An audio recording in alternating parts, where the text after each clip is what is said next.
Today we're celebrating two beautiful realities. The first being in our liturgy, we are honoring Mary as the Mother of God. And second, Brother Zachary is renewing his profession of vows, and very appropriately on this wonderful Marian feast. But as Catholics, I think that we can easily take for granted this title of Our Lady. It's very easy to not fully appreciate its full significance. We are talking about Mary as the Mother of God. That is huge. But we can dismiss it as, basic Marian facts. As Catholics, that's the first thing we learn about Mary. Of course she's the Mother of God. Tell me something I don't know, right?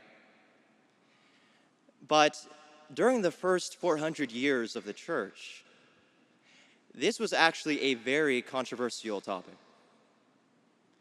Because how could Mary, a human being, be called the Mother of God? God who is uncreated, without a beginning, almighty, all-powerful. Mary's just a human being. How could she be called his mother? Certainly, she could be called the Mother of Christ, because Christ received his human nature from her. Perhaps we could even call her the Mother of Christ's human nature. But can we call her the Mother of God? Well, the Church, in her wisdom at the Council of Ephesus, explained that both the divine nature of Christ and the human nature of Christ that he received from Mary are both inseparable from his person, the person of the Son, the second person of the Blessed Trinity. And Mary did not give birth to a nature. She gave birth to a person. We see this illustrated amongst ourselves.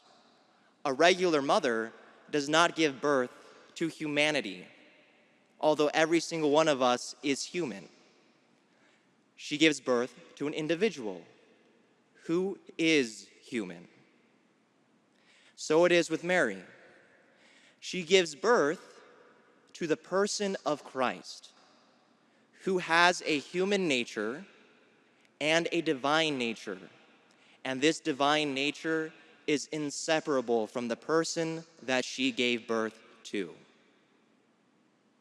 So she can rightly be called the Mother of God. And this is her claim to fame. This is what makes her special. This is what sets her apart from everybody else.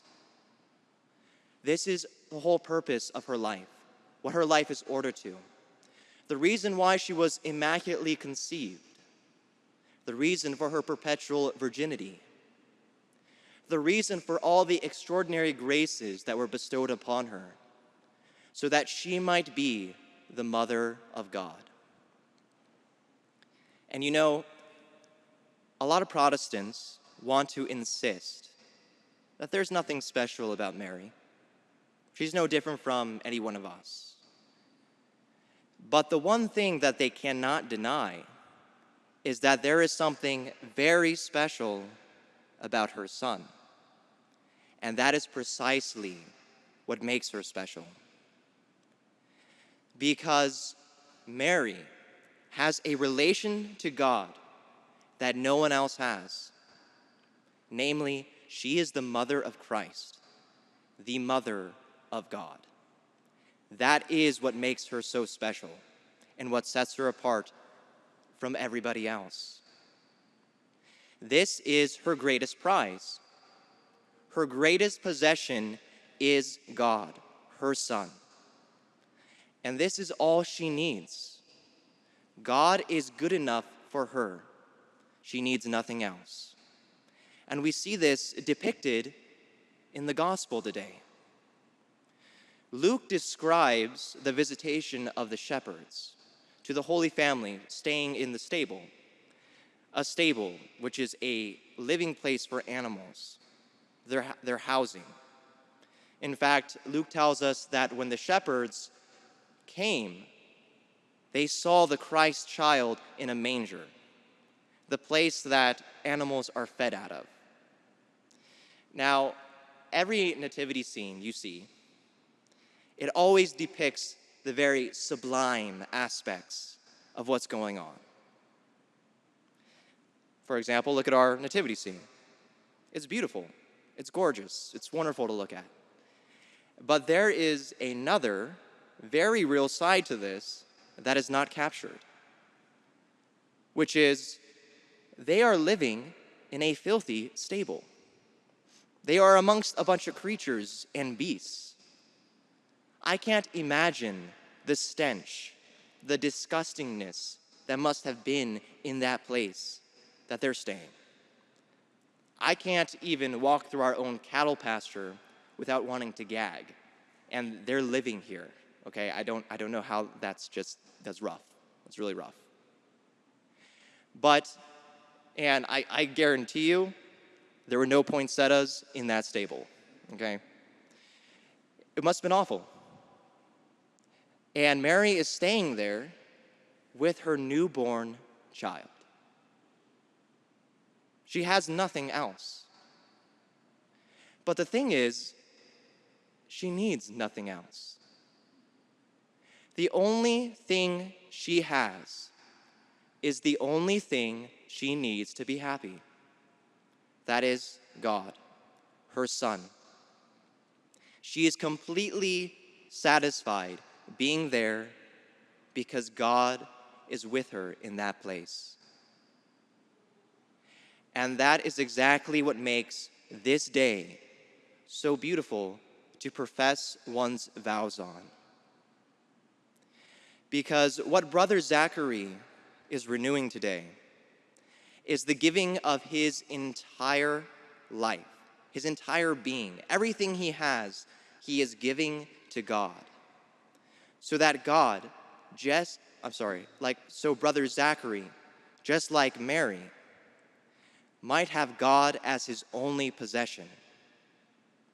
Brother Zachary gives everything so that God alone will be his, so that the entire center of his life, his entire focus, is God and God alone. This is a beautiful thing. Because what Brother Zachary does is he forfeits everything in this world. By professing his vows, he makes the sacrifice of his home, his family, all those rec league baseball games he could be going to, and much more. He makes that sacrifice to God. Everything he has, he gives. And Brother Zachary, this takes a great deal of trust and abandonment to God's providence on your part. Because, who knows, one day it may entail that you end up in a filthy stable. But that's okay, because God will be with him in that place. And that's all he needs to be happy. So, brother, today when you profess your vows, take Mary as your model. Give yourself with a whole heart to God, so that God alone might be your only possession.